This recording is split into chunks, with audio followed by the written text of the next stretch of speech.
बिस्मिल्लाहिर्रहमानिर्रहीम। Thank you very much, आप लोग संडे वाले दिन भी यहाँ आए। आज हम अपनी, आपको पता होगा, 2 टेस्ट सीरीज़ आ रही हैं, वेरी इंपॉर्टेंट।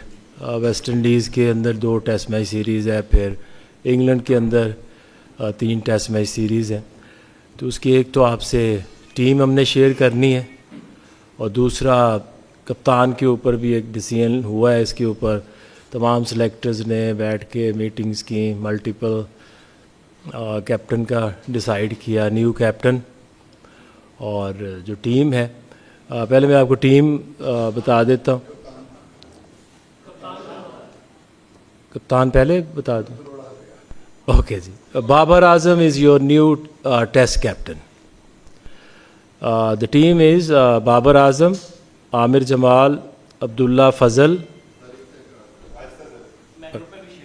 ओके,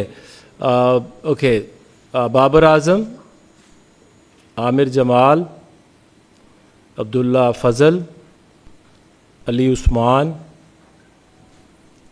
अजान अवैस, इमामुल हक, खुरम शहजाद, मोहम्मद अब्बास, मोहम्मद अली, मोहम्मद रिजवान, मोहम्मद अवैस ज़फ़र, मोहम्मद गाजी गौरी, साजिद ख़ान, सलमान अली आगा, शान मसूद, उबैद शाह। ये 16 रुकनी टीम है जो वेस्ट इंडीज़ जाएगी। साउथ शकील के ऊपर अभी थोड़ी उसकी फ़िटनेस की क्लियरेंस मज़ीद अभी उसमें टाइम लगेगा।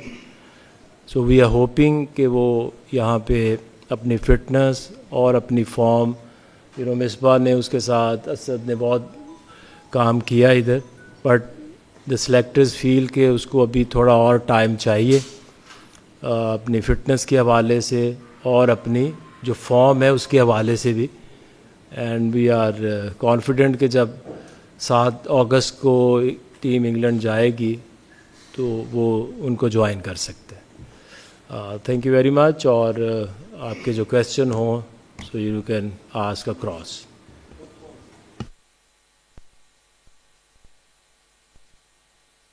जी आके साहब, कप्तान चेंज कर दिया आपने।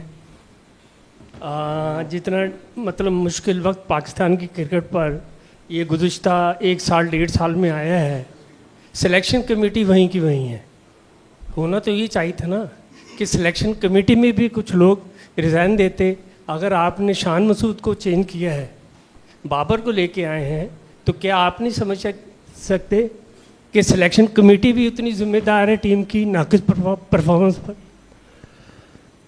देखिए, अभी अगर आप सिलेक्शन कमेटी को देखें तो मिसबाउल हक को अभी 6 महीने भी नहीं हुए इंक्लूजन ऑफ मिसबाउल हक इन इट। सरफराज भी अभी लेस देन 6 मंथ्स हुए हैं सिलेक्शन कमेटी में आए हैं।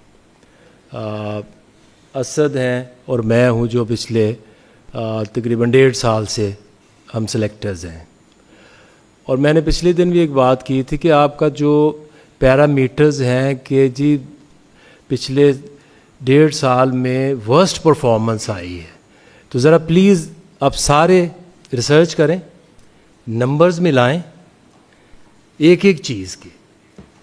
इंग्लैंड के टेस्ट मैच से हमने शुरू किया था मुल्तान में, वहाँ से अब तक आप रिसर्च करें T20 परफॉर्मेंस, वनडे परफॉर्मेंस और टेस्ट मैचेस। इस दौरान जो हम कह रहे हैं ना कि जी वर्स्ट परफॉर्मेंस आ गई है, ज़रा वो भी उसको देखें और फिर उसके ऊपर अब जब भी चाहेंगे मैं आपके साथ बैठ के उसके ऊपर बात करने को रेडी हूँ।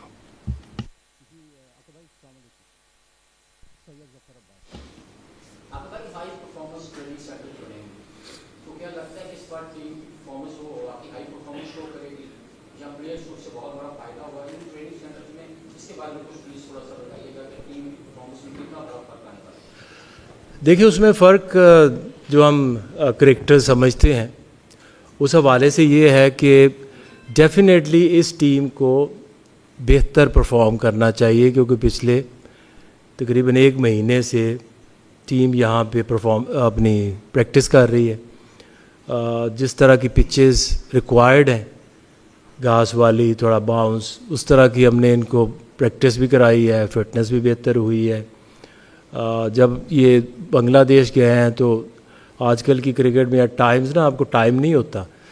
PSL हुआ, उसके बाद फॉरेन टूर था। ये टीम की प्रिपरेशन बहुत बेहतर है। आपको ट्रेनिंग अगर करनी है, किसी टीम के लिए कैंप्स लगाने हैं, तो मैं समझता हूँ कि हाई परफॉर्मेंस जो अभी रिवाइव हुए हैं, इसके अलावा तो कोई आपका सर्वाइवल है नहीं। तो ऑफ सीज़न में आप पूरी दुनिया में देखते हैं आपके हाई परफॉर्मेंसेस में ट्रेनिंग्स होती हैं, और हम सारे बड़े कॉन्फिडेंट हैं कि ये टीम जो है वो बेहतर परफॉर्म करेगी। आखिर ये कप्तानी का जो फैसला हुआ, बाबर आजम की तरफ हम दोबारा गए हैं। वर्ल्ड टेस्ट चैंपियनशिप के दौरान जब चल रही है, जिसके 4 टेस्ट मैचेस हुए हैं, 9 बाकी हैं, इसके बीच में एक बहुत ज़रूरी था कि हम फिर रिवर्स गेयर लगा के पीछे जाते और नए कप्तान को चैंपियनशिप के दौरान ही लाते। क्या सर्कमस्टांसेस रहे कि हमें फैसला करना पड़ा आप तमाम सेलेक्टर्स को, क्रिकेट बोर्ड को, कि दोबारा हम बाबर आजम की तरफ देख रहे हैं? देखिए, आजकल जो क्रिकेट है वो आपको पता 3 फॉर्मेट्स हैं। उसमें आप देखते हैं कि किस फॉर्मेट में आपकी जो परफॉर्मेंस है वो उस तरह से नहीं आ रही। इतने क्लोज मैचेस भी हमने देखे। सेंचुरियन का टेस्ट मैच, जो 2-3 मसले थे वो एड्रेस नहीं हो रहे थे, क्योंकि अगर आप टेस्ट मैचेस को देखेंगे, जिस तरह से सेंचुरियन का टेस्ट मैच था, आखिरी 2 बैट्समैन जो है वो अराउंड 60-70 रन्स टेल एंडर कर गए, हाथ में आया हुआ मैच वो निकला। फिर वेस्ट इंडीज़ का जो टेस्ट मैच यहाँ पे हुए, उसमें भी सेकंड टेस्ट मैच एक टीम ही आउट हुई। उस तरह से, जिस तरह से एक कैप्टन को मैच को फिनिश करना, यही एक टास्क है। साउथ अफ्रीका के यहाँ टेस्ट मैच है, उसमें अगर आप देखें कुछ ऐसी चीज़ें होती है कि जो टीम की रिस्पॉन्सिबिलिटी होती है, कुछ ऐसी टीमें होती हैं जो सिलेक्टर्स की रिस्पॉन्सिबिलिटी होती हैं, और कुछ ऐसी चीज़ें हैं जो कप्तान की रिस्पॉन्सिबिलिटी है। और कप्तान की रिस्पॉन्सिबिलिटी में सबसे जो ज़रूरी चीज़ मैं समझता हूँ कि टीम का ओवर रेट मेंटेन रखना, DRS के डिसीजंस लेना, टॉस जीत के फैसला करना। तो कुछ ऐसी चीज़ें जो टन्योर शान का गुजरा है, उसकी अपनी परफॉर्मेंस जो है वो अगर आप देखें तो अच्छी रही है। बट एज कैप्टन जो एक डिज़ायर रिजल्ट्स हैं वो उस तरह से नहीं आ रहे, तो we wanted to look for a captain के जो आके इस टीम को मज़ीद बेहतर तरीके से लीड करे।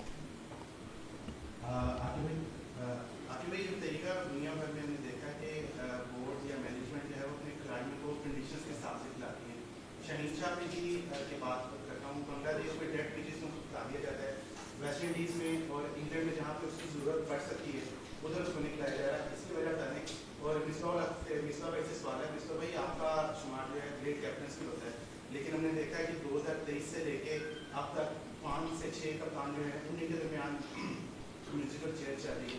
तो इतने कप्तानी जो चेंजेस होती है वो टीम को कहाँ पे लेके जाती है? पहले आपको जवाब दे दूँ। आपने अभी कहा कि जो पाकिस्तानी टीम गई बांग्लादेश के अगेंस्ट डेड और फ्लैट पिचेस पे खेली। मेरा ख्याल आपने वो मैचेस नहीं देखे। इतना घास था और 4-4 सीमर खेल रहे थे, और वो उतनी ही इससे कम ग्रास वाली पिचेस आपको इंग्लैंड में मिलेंगी। और इसलिए जो भी हमें लगता है कि जो एक आपने देखा कि बांग्लादेश में जो स्पेशली जो फास्ट बॉलर्स की जो पेस को लेके हम बहुत कंसर्न्ड हैं, क्योंकि ये नहीं हो सकता कि आपके 4 के 4 सीमर जो है वो सेकंड थर्ड डे जो है 126 पे आ जाए। तो इसीलिए हमने थोड़े नए लड़कों को भी डाला है। उबैद को लेके आए हैं, इसलिए लेके आए कि आपकी जो पेस बैटरी है उसमें यहाँ पे और एविडेंस के ऊपर लेकर आए। ये ख्वाहिश भी नहीं लेके आए। रोज़ वो स्पीड गन्स यूज़ होती थी, किसकी पेस क्या आ रही है, कौन कितनी कंसिस्टेंटली तेज़ बॉलिंग कर रहा है। We have no problem with any individual, but जो सर्कमस्टांसेस हैं, जो रिक्वायरमेंट है, उसके हिसाब से हम टीम बनाते हैं। मिसबा जी, अस्सलाम वालेकुम। बिल्कुल आपकी बात ठीक है। क्रिकेट में कंसिस्टेंसी या ज़िंदगी में किसी भी चीज़ में कंसिस्टेंसी बड़ी इम्पॉर्टेंट होती है और कंसिस्टेंट रहने से ही रिज़ल्ट आते हैं। जहाँ तक कप्तानी की बात है, किसी की सिलेक्शन की बात है, कंसिस्टेंट डिसीजंस ज़रूरी हैं, लेकिन उसके लिए कंसिस्टेंट परफॉर्मेंस भी ज़रूरी है। तो ये भी देखना है कि आपको अगर मौके जितने मिल रहे हैं उसमें आपकी एज ए प्लेयर और एज ए कप्तान क्या परफॉर्मेंस है, क्योंकि जब आप एक सर्टेन टाइम तक वो परफॉर्मेंस नहीं दे पाएंगे तो कोई भी बंदा फिर वो सस्टेन नहीं कर पाता। अनफॉर्चुनेटली अभी पाकिस्तान में जो सिनेरियो बना हुआ है उस तरीके से टीम की परफॉर्मेंसेस नहीं हैं, और जब आप कप्तान भी होते हैं तो आपको फिर उस चीज़ की रिस्पॉन्सिबिलिटी लेनी है, जिसकी वजह से ये चेंजेस आ रही हैं। तो होपफुली कि बाबर आया है, खुद भी परफॉर्म करे और टीम की परफॉर्मेंस भी गिवन टाइम पे थोड़ी सी बेहतर हो। दोनों चीज़ों की रिस्पॉन्सिबिलिटी है। ये नहीं होता कि कोई आपका बोर्ड या सिलेक्शन कमेटी जो है वो बार बार चेंजेस करना चाहती है, बट समटाइम्स परफॉर्मेंसेस आपको मजबूर कर देती हैं कि आप ये चेंजेस करें। आकिब भाई, शाहीन अफरीदी के हवाले से पूछना चाहूँगा, उनको ड्रॉप किया गया है अगली 2 टेस्ट सीरीज़ के लिए, तो आप क्या is it the end of road for test cricket Shaheen के लिए, या कोई बिहाइंड द सीन्स प्लान है शाहीन के लिए कि उनको किस तरह टेस्ट क्रिकेट में वापस लाया जा सकता है? देखिए, आप टूवर सिलेक्शन करते हैं और कोई सिलेक्टर या कोई इंसान किसी के करियर का या किसी के फ्यूचर का तो फैसला नहीं कर सकता। अभी हमें ये फील हुआ कि जो आखिरी टेस्ट सीरीज़ हुई है उसमें हमें पेस की ज़रूरत है, और इसलिए ये टीम जो है सिर्फ वेस्ट इंडीज़ और इंग्लैंड के लिए है। ठीक, उसके बाद ये जो प्लेयर्स गए हैं इन्होंने भी तो परफॉर्म करके ही अपनी जगह बनानी है ना। ये कौन सी गारंटी तो नहीं हम दे सकते कि जी ये जो बॉलर्स आए हैं अगले 5 साल यही बॉलर्स खेलेंगे। तो इट्स अबाउट द कंडीशंस। और जो शाहीन है वो अब एक प्लेयर है, ज़बरदस्त बॉलर है। अब एट टाइम्स आपको देखना पड़ता है कि आपने कौन सी क्रिकेट पे कितना फोकस करना है, आपका इंटरेस्ट किस में ज़्यादा है।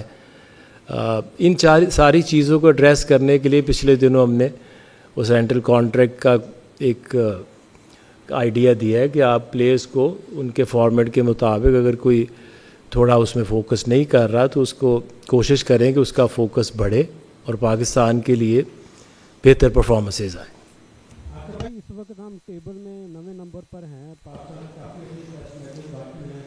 समझते हैं कि कप्तान की तब्दीली से और टेस्ट में बेहतरी लाने के बाद हम कितने को उम्मीद है कि जो टेबल में जो ग्राफ उसको बेहतर बनाने में कामयाब हो जाएगा?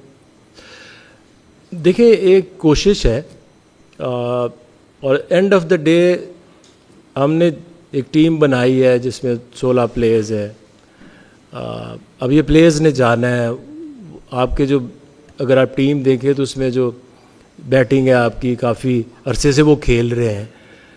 तो मैंने आपको पहले भी कहा कि कुछ रिस्पॉन्सिबिलिटी प्लेयर्स की है जिन्होंने बॉलिंग और बैटिंग और फील्डिंग उन्होंने करनी है। ठीक है, हम जितनी मर्ज़ी प्लानिंग कर लें, आप जितना मर्ज़ी लिख लें, एंड ऑफ द डे जो परफॉर्मेंस है वो तो प्लेयर ने देनी है। तो हम तो अगर आप देखें तो बैटिंग में कुछ ज़्यादा चेंजेस नहीं है, और ये भी नहीं है कि हम उसमें कोई नए प्लेयर्स को ला नहीं रहे। आप अजान है, अब्दुल्ला है, नए प्लेयर्स भी डाल रहे हैं, बट डिपेंडिंग ऑन देम कि वो वहाँ जाके किस तरह से परफॉर्म करते हैं।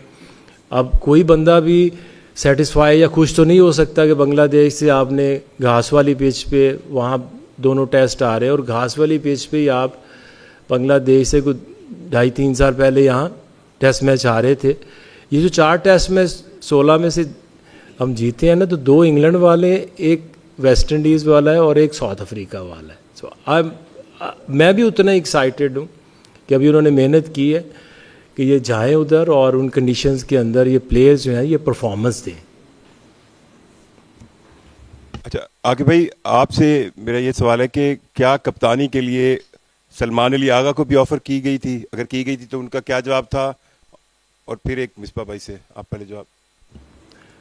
देखिए, हमने सिलेक्शन कमेटी ने बैठ के मशावरत की, देखा कि कौन सा प्लेयर टेस्ट क्रिकेट में बेहतर कप्तान साबित हो सकता है। तो हमने तो एक ही बंदे के ऊपर, डिस्कशंस तो बहुत सारी होती हैं जब, लेकिन सिलेक्शन कमेटी की तरफ से एक ही रिकमेंडेशंस थी और वो बाबर आजम था। That's it. अच्छा मिसबा भाई, आपने काफ़ी काम किया पिछले, मतलब हम देखें बाबर के साथ आपकी कोऑर्डिनेशन रही है, तो क्या बाबर अब ये टेस्ट स्क्वाड के हैं तो वाइट बॉल क्रिकेट के अंदर उनकी पार्टिसिपेशन लिमिटेड होगी, नहीं होगी, या वो जो AB कॉन्ट्रैक्ट है जिसमें वाइट बॉल में सिर्फ वनडे है और टेस्ट, वो इसका हिस्सा होंगे? क्या प्लान उनके लिए सिलेक्शन कमेटी ने सोचा है? देखें, ये तो एक ही जो क्वेश्चन मार्क आया था बाबर की सिलेक्शन में, वो T20 पे था, प्रीवियसली स्ट्राइक रेट और ये वो। तो अभी रिसेंटली PSL में जिस तरह की उसने परफॉर्मेंस दी है, उसने उसमें भी प्रूव किया है कि वो अभी भी वैल्यू रखता है। इवन शॉर्टेस्ट फॉर्मेट में भी उसकी वैल्यू है। टॉप स्कोरर हुआ, टीम को चैम्पियन कराया। अब ये देखना है कि पाकिस्तान टीम की जो फॉर्मेशन है उसमें जो कोचेज़ या मैनेजमेंट उसको कहाँ देखती है।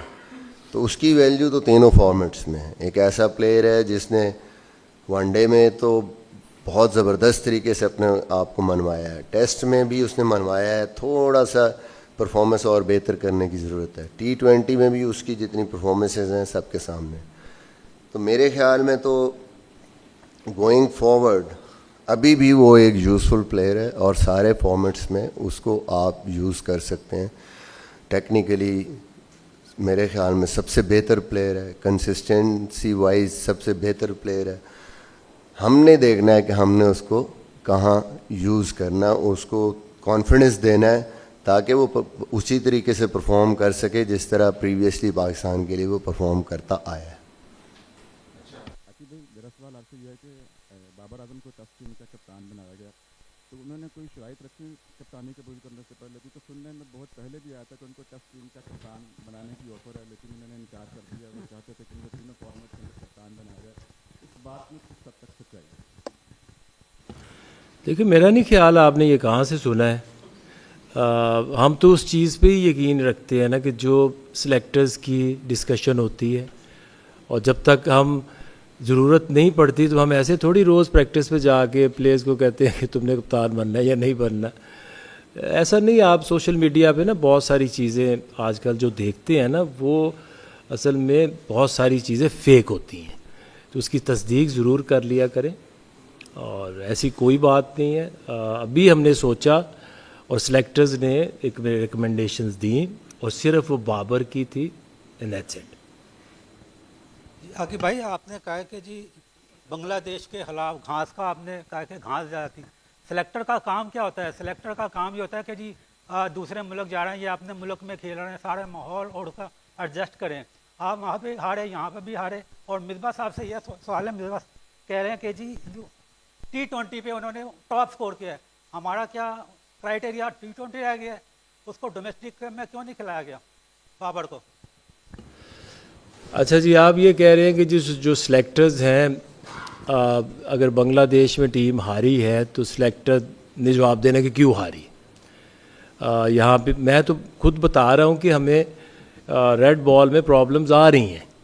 जो आपके जो प्लेयर्स हैं, जो ऑप्शंस हैं, वो इस तरह से परफॉर्म नहीं कर रहे, तो हमें कप्तान को भी चेंज करना पड़ रहा है और कुछ फास्ट बॉलर्स को भी चेंज करना पड़ रहा है। एंड ऑफ द डे फिर से दोहरा दूँ, देयर इज़ अ रिस्पॉन्सिबिलिटी जो सिलेक्टर्स की होती है। आप एक 16 की टीम सिलेक्ट करते हैं, वो टूर पे जाती है, फिर कप्तान कोच 11 की टीम का फ़ैसला करते हैं, और एंड ऑफ द डे जब तक वो 11 जो ग्राउंड के अंदर है वो परफॉर्म नहीं करेंगे बैट बॉल से, एंड रिस्पॉन्सिबिलिटी उस प्लेयर की है कि वो किस तरह से परफॉर्म कर रहा है। अगर आप कह रहे हैं कि जी वो कितने फोड़े वो खेले हैं या नहीं खेले हैं, तो ये उस स्कूल के बच्चे नहीं होते, ये जो प्रोफेशनल प्लेयर्स होते हैं कि उनको पकड़ के ग्राउंड में छोड़ के आना चाहिए। It's your choice. आपने कौन सी क्रिकेट में आपको प्रॉब्लम हो रही है, आपने खुद जाना है, जाके आपने डोमेस्टिक क्रिकेट में पार्टिसिपेट करना है। जी, आपको शायद मेरी बात की समझ नहीं आई। देखिए, T20 क्राइटेरिया नहीं है, T20 के लिए T20 के परफॉर्मेंस क्राइटेरिया। बाबर ने वनडे में परफॉर्म किया है, बाबर ने प्रीवियस जो टेस्ट खेला है उसमें परफॉर्म किया है, और प्रूवन है वो इन फॉर्मेट्स में उसकी परफॉर्मेंस। मैंने ये कहा है कि T20 में थोड़े बहुत सवालात थे, क्वेश्चन मार्क्स थे वर्ल्ड कप के बाद या जो भी टूर्नामेंट्स हैं, वो भी उसने काफ़ी हद तक प्रूव किया है PSL में कि स्टिल T20 में भी वो इफेक्टिव हो सकता है। इसका कतन मतलब ये नहीं है कि उसकी बेस पे उसको टेस्ट का कप्तान बनाया गया। आकिब भाई, ये बताइएगा कि बाबर आजम को जो कैप्टन आपने बनाया, ये कितनी उसकी टेन्योर उसका कितना होगा या करेगा? और सेकंड ये बताइएगा मिस्टर भाई, आपके नसीम शाह और नुमान अली का क्या फ्यूचर है टेस्ट क्रिकेट के अंदर? क्या वो उनको स्पेसिफिक कर दिया गया है, या नुमान की एज का इशू है, या नसीम शाह से वाइट बॉल खेलेंगे? ये थोड़ा सा इसके बारे में भी आप प्लीज बताइए। आपने कप्तानी की बात की। देखिए, कोई भी क्रिकेट बोर्ड या कोई भी सिलेक्शन कमेटी ये तो नहीं चाहेगी कि जी हर सीरीज़ के ऊपर कप्तान बदले। जैसे अभी वो खान साहब कह रहे थे कि टीम हार गई तो सिलेक्शन कमेटी कैसे रही। सिलेक्शन कमेटी हो, कप्तान हो, इवन प्लेयर हो, आप उनको जब तक कंसिस्टेंटली मौका नहीं देंगे, और कंसिस्टेंट मौके के लिए जैसे मिसबा ने अभी कहा, कंसिस्टेंट परफॉर्मेंस आना बड़ी ज़रूरी है। जो नया कप्तान बाबर आए हैं तो इट डिपेंडिंग ऑन 2 थिंग्स। एक कि टीम की परफॉर्मेंस किस तरह आती है और वो किस तरह से लीड करते हैं।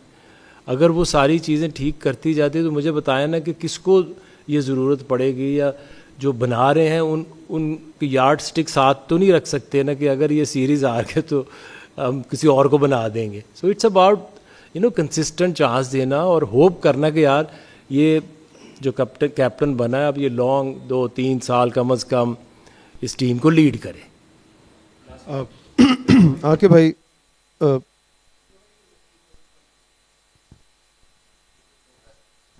देखेंगे, ये किसी एक टीम के अनाउंस होने से ना किसी का कैरियर ख़त्म होता है ना उस पर फुल स्टॉप होता है। ये तो आगे आप देखते हैं कि वो प्लेयर कैसे परफॉर्म कर रहा है, उसकी कहाँ ज़रूरत है। नसीम के लिए तो मेरे ख़्याल में सीधा जो है वो नज़र आ रहा है कि अभी सीज़न आएगा, खेलेगा, अपने आप को प्रूव करेगा, तो उसका कहीं पे भी आपको ज़रूरत पड़ सकती है। अभी तो शाहीन या नसीम को ना पिक करने की यही वजह है कि वो अभी ना वो 4 डे खेल रहे हैं, ना उस तरह उनका वर्कलोड पूरा है, और इस वजह से थोड़ा सा जिन लोगों ने फर्स्ट क्लास खेली है उनको प्रेफर किया।